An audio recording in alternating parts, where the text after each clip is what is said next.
Hello students, कैसे हैं आप। तो स्वागत है मेरा यूट्यूब चैनल में आपका। काफ़ी दिन हो गए, लगभग 1 महीना हो गया। लास्ट वीडियो जो था 1 मंथ पहले मैंने अपलोड किया था और उसके बाद में मैं अपलोड नहीं कर पाया था। कुछ पारिवारिक समस्याएं और वर्कलोड भी ज़्यादा हो गया, पर जब भी समय मिलता है तो ऐसा लगता है कि हाँ, आप लोगों से बातचीत किया जाए। और मेरा जस्ट ये इंटेंशन रहता है कि आप लोगों से थोड़ा बहुत बातचीत होता रहे। अच्छा लगता है अपनी सोच को आप लोगों के सामने बताऊं। स्वीकार करना आप लोगों के ऊपर है और काफ़ी लोग स्वीकार करते हैं, काफ़ी अच्छा लगता है। कई लोग स्वीकार नहीं भी करते, ये अपनी अपनी सोच होती है। अच्छा, जो सबसे मेन चीज़ जो मैं आज ये बताने आया हूँ या बोलने आया हूँ आप लोगों से, काफ़ी दिन से कमेंट सेक्शंस पे भी और पर्सनली जो लोग मेरे से कांटेक्ट हैं उन्होंने मुझसे कहा कि सर पढ़ाई थोड़ी सी डिस्टर्ब हो जा रही है। कि एक जो सबसे बड़ा मुद्दा जो बातचीत में आया वो ये था कि CGPSC मेंस का जो है हाई कोर्ट ने कहा है कि 3 महीने के अंदर सारी प्रक्रियाएं होनी चाहिए। तो इस साल का CGPSC आएगा कि नहीं आएगा, बल्कि जिन्होंने जो कमेंट किया है वो उसी वीडियो पे किया है जिसको मैंने क्लियर किया है कि CGPSC 2020 कब आएगा। ये वीडियो आप जरूर देखिएगा पीछे जाकर। उसमें मैंने साफ कहा है कि भाई CGPSC 2020 आएगा और अभी भी मैं ये कह रहा हूँ कि आने के चांसेस हैं और प्रोबेबिलिटी बहुत ज़्यादा है, प्रायिकता बहुत ज़्यादा है कि वो आएगा ही। रीज़न इसके पीछे क्या है? रीज़न इसके पीछे ये है कि CGPSC अपना कैलेंडर ईयर खराब नहीं करना चाहेगा। फिर कई लोगों ने बातचीत में ये भी कहा कि सर CGPSC का तो कोई भरोसा ही नहीं है। वो आप जिस हिसाब से कह रहे हैं तो बड़े आप सिस्टमेटिक बात कर रहे हैं, वो तो सिस्टम पे भरोसा ही नहीं करते। तो मैं आपको एक चीज़ समझाने की कोशिश करूंगा कि आप एक चीज़ जानिए और समझिए कि CGPSC जो है ना, एक ऑर्गेनाइजेशन है जो एग्जाम कंडक्ट कराती है, सरकार के थ्रू करवाती है, मतलब सरकार के द्वारा करवाती है, सरकार उसके द्वारा करवाती है। तो कहीं ना कहीं वो एक सरकार का अंग है। तो PSC चेयरमैन की बात करें तो जो टामन सिंह सोनवानी है, जब वो आए तो उन्होंने एक चीज बहुत क्लियरली कहा था कि जितनी भी रुकी हुई भर्तियां हैं हम उसे करवाएंगे। जैसे अब देखिए असिस्टेंट प्रोफेसर का एग्जाम, बहुत आप जितने भी एग्जाम अगर आप देखें PSC के जितने भी एग्जाम पेंडिंग है तो किसी न किसी रीजन से, किसी न किसी कारण से। तो अगर आप हर कारण को अगर आप जाने तो आपको समझ में आएगा कि PSC जो रीजन जो दिखा रहा है, ठीक है, वो जेन्युइन रीजन है। ठीक है, हाँ, एक आध दो भर्तियों में हो सकता है कि उसने लेट किया हो, लेकिन मैक्सिमम में जेन्युइन रीजन है। अब देखिए, जैसे मान के चलिए जून के समय पे कोविड के कारण नहीं करा पाए, और वो नहीं, बाकी सभी PSC नहीं करा पाई, तो इसमें PSC का दोष नहीं है। हाँ, PSC को मैं ऐसा नहीं बोल रहा हूँ, आप मुझे ही बोलने लग जाएंगे सर कि अरे PSC को एकदम क्लीन चिट दे रहे हैं। नहीं, मैं PSC को क्लीन चिट नहीं दे रहा हूँ, ये चीज मैं आपको बता रहा हूँ। PSC जहां गलत है वहां गलत है, लेकिन जो पॉइंट ऑफ व्यू से बोल रहा हूँ, मैं CGPSC के पॉइंट ऑफ व्यू से बोल रहा हूँ, जो एग्जामिनेशन हमारा जो मेन है। तो जहां जहां उसने क्या किया है ना, जेन्युइन रीजंस के कारण में उसने क्या किया, हटाया। जैसे अभी यही आप पकड़ लीजिए CGPSC मेंस का जो मेन अटकने का जो कारण है, ठीक है, वो क्या है कि बच्चों ने क्या किया था, हाई कोर्ट में अपील की थी। और करना भी चाहिए, ऐसा नहीं है, अगर गलत हुआ है उनके साथ तो बिल्कुल करना चाहिए, और हम भी उनके साथ ही खड़े हैं, ऐसा कुछ नहीं। लेकिन जो मेरा मुद्दा है वो किस चीज को लेकर है कि PSC को लेकर है। तो PSC जो है अभी तक एग्जाम करा देता अगर वो केसेस नहीं होते, और उसने डेट भी दे दी थी, पर वो कराने की मंशा नहीं रखता, ये गलत बात है। वो मना करने की मंशा रखता है, फरवरी में उसका भी आएगा। और मैं आपको बता रहा हूं, बड़े सकारात्मक, मैं चाहता हूं कि एक ऑरा बनाया जाए, एक नकारात्मक का ऑरा ना बने। फेसबुक हो गया, ट्विटर हो गया, सब जगह पर एक नकारात्मकता छा रही है। देखिए, हमेशा मैं एक चीज अपने स्टूडेंट से भी कहता हूं और आप लोग से भी कहता हूं, या आप मेरे नए व्यूअर हो जो मुझे पहली बार देख रहे हैं, सुन रहे हैं, अपने जीवन में ना दोस्तों एक ऐसा गार्डन बनने की कोशिश कीजिए जो हरा भरा हो, जहां पर लोग आए, आपसे मिले, तो हमेशा उन्हें पॉजिटिविटी मिलनी चाहिए। दुनिया में हर चीज नकारात्मकता है, बहुत नकारात्मकता है, मैं आपको बता रहा हूँ, बहुत नकारात्मकता। कभी अपने मम्मी पापा से पूछिए कि वो आपकी पढ़ाई के लिए कैसे वहन करते हैं, बहुत बहुत मुश्किल होती है। ठीक है, कोविड के टाइम में कैसे घर चलता है, या जो औसत से भी नीचे या मिडिल क्लास से भी नीचे वर्ग के लोग आते हैं जो अपने सपनों को आंखों में संजोए रखते हैं। तो मेरा ये मानना है कि नकारात्मकता हर जगह है, पर उसमें से भी अगर आप सामने वाले को थोड़ा सा, देखिए ये झूठ नहीं है, सकारात्मकता देनी बहुत जरूरी होती है। अगर ये विश्व सकारात्मक नहीं होता तो कोविड से नहीं लड़ पाता, या हम इतनी बड़ी महामारी से नहीं लड़ पाते, काफी लोग नहीं लड़ पाते।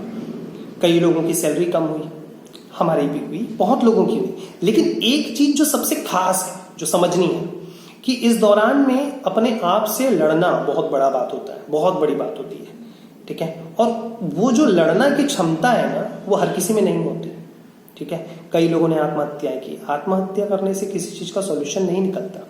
तो सकारात्मक बनो। मैंने देखा कि सीजीपीएससी के लिए र्यूमर फैला जा रहा है, बेरोजगारी इतनी है, बेरोजगारी इतनी है, बेरोजगारी इतनी है, क्या करेंगे हम। होता क्या है ना, फेसबुक के उस पोस्ट से जो एक बेरोजगार व्यक्ति है जो एग्जाम की तैयारी कर रहा है ना, वो डीमोटिवेट होता है। कहीं ना कहीं उन्हें पॉजिटिविटी दो कि नहीं यार, इसमें नहीं हुआ तो दूसरी वैकेंसी आएगी, वो नहीं आया तो सेंट्रल गवर्नमेंट की दिला लो, बैंक की नौकरी कर लो, या बैंकिंग के लिए तैयारी कर दो। पीएससी इस साल अगर नहीं आया तो किसी तरफ स्विच कर लेंगे। तो अपनी तैयारी ऐसे रखो कि आप कहीं ना कहीं स्विच हो सको, ठीक है। पर ऐसा नहीं है। आप देखिए, सरकार भी है और सरकार भी, कई लोग तैयारी कर रहे हैं, कई लोग विरोध भी करेंगे, ऐसा नहीं। मैंने लास्ट टाइम भी कहा था, तो इतना चिंता करने की बात नहीं है। पढ़ते रहिए। पढ़ाई जिसने भी इस समय छोड़ी है, ठीक है, या इस दौरान में जिसने भी पढ़ाई छोड़ी, जैसे एसीएफ के एग्जाम में, अभी एसीएफ के एग्जाम में कई लोग पढ़ाई छोड़ दिए हैं कि डेट नहीं आएगी। मैं आपको बता रहा हूं, वही सबसे बड़ी मूर्खता होगी। जहां आपने पढ़ाई छोड़ी है, मैं आपको बता रहा हूं, वापस से स्टार्ट कर दीजिए, एकदम बिना लेट किए, नहीं तो आप होने वाले हैं बहुत ज्यादा बेकार। क्यों? क्योंकि जो लोग पढ़ाई में कंटिन्यू हैं और जिस डेट से फॉर्म निकला है और अभी तक, आपको मैं बता रहा हूं 4 से 5 महीने हो गए, आराम से उसकी तैयारी हो सकती थी।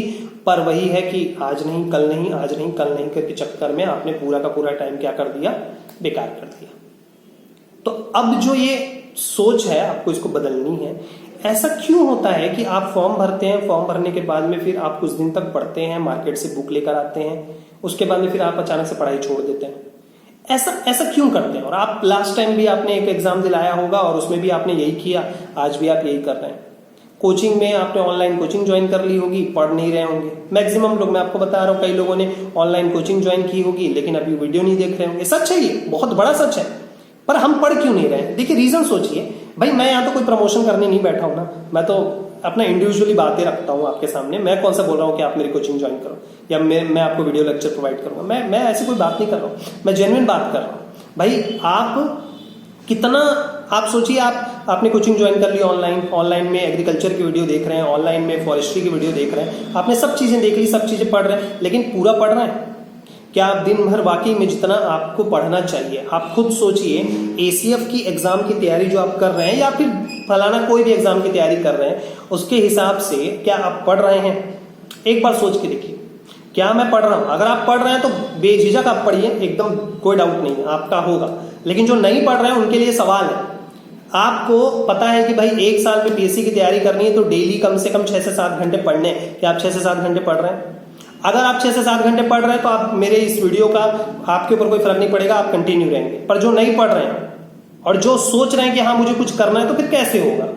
ये संभव नहीं है दोस्त, ये संभव नहीं। सही मायने में 2 चीजें जो मैं आज आपके सामने कहने आया हूं। पहला, जो आपने पढ़ाई छोड़ दी है और क्यों छोड़ी, अपने आप से सवाल पूछिए। पहले तो आप सपना देख के फॉर्म भरे थे और उसके बाद में आपको साकार करना था तो आप लग गए, वीडियो भी खरीद लिए, आपने बुक्स भी खरीद ली, बुक्स आपके घर में पड़ी हुई 2-2 हजार की पुस्तकें लेके आप बैठे हुए हैं घर में।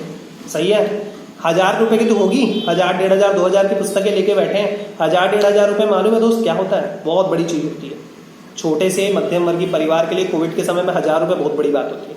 आप 1000 रुपए की बुक खरीद के बैठे हैं, सोचिए। बहुत ये मैं, देखिए, मैं आपको बहुत स्ट्रेट फॉरवर्ड बोल रहा हूं, लेकिन सच है, झूठ नहीं है। तो आप एक चीज सोच के देखिए, आप 1000, 1500, 2000 की पुस्तकें खरीद के लेके लिए आप पढ़ नहीं रहे हैं, ठीक है, और जो पढ़ रहे हैं उनके लिए तो है ही नहीं है काम। तो कुल मिलाकर ये पहला चीज था। दूसरा चीज, नेगेटिविटी से दूर रहिए, सकारात्मक बनिए, अपने आप को भी सकारात्मक रखिए। आपके पास जो एडवाइस लेने आता है उसको भी सकारात्मकता दीजिए। कोई नहीं भाई, इसमें नहीं हुआ किसी और में हो जाएगा, उसमें नहीं हुआ तो किसी और में हो जाएगा, कोई बात नहीं, वैकेंसी नहीं आई तो। पढ़ाई कभी वेस्ट नहीं जाती दोस्त, याद रखना। पढ़ाई हर जगह काम आएगी और वो तुमको जीवन में हर जगह आएगी। पीएससी एक ऐसा, मैं मानता हूं कि एक ऐसी जगह है ना, आप सिलेक्ट हो चाहे ना हो, वो मैटर नहीं करता। मैटर ये करता है कि आप किसी लायक बन जाते हो, आपको लायक बना के छोड़ता है। और जीवन में इस लायक बना के छोड़ता है ना कि आप कभी धोखा नहीं खाते दोस्त। तो एक चीज जरूर याद रखना, धोखा नहीं खाओगे। समझ में आए? सकारात्मक रहिए, ठीक है। और प्लीज मेरे कमेंट सेक्शन को गंदा मत कीजिए, ठीक है।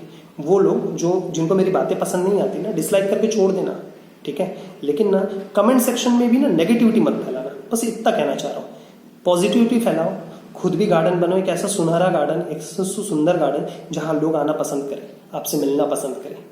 मैं हूँ वो, एक देवदास जैसे लोगों से मिलना बंद कीजिए। पहली बात तो वो खुद डिप्रेस्ड हैं, अगर वो डिप्रेस्ड हैं तो उनकी मदद कीजिए, अगर वो अपनी मदद करना चाहे तो ठीक है, आप उन्हें समझाइए, समझते हैं तो ठीक है, नहीं तो राम राम। ठीक है दोस्तों, तो बस यही कहना चाहता था आप लोगों से। ऐसे बीच बीच में आप लोगों से बातचीत करता रहूँगा। अच्छा लगता है मुझे भी अपने कुछ विचार शेयर करना, क्योंकि अब मैंने भी अपने जीवन में बहुत सारी कठिनाइयाँ देखी हैं, तो मुझे ये चीज़ समझ में आती है कि नहीं, मैं अकेला नहीं हूँ, मेरे जैसे और भी हैं जो इन परिस्थितियों से गुजरते हैं, तो मुझे उनका साथ देना चाहिए और कहीं ना कहीं उन्हें थोड़ा सा मोटिवेशन देना चाहिए। तो मेरा ये मोटिवेशन, मैं कोई बहुत बड़ा लेक्चर नहीं हूँ या फिर वो नहीं है, लेकिन बस कुछ अपने मन की बातें जो आप लोगों के सामने रखना चाहता हूँ। ठीक है दोस्तों, थैंक यू।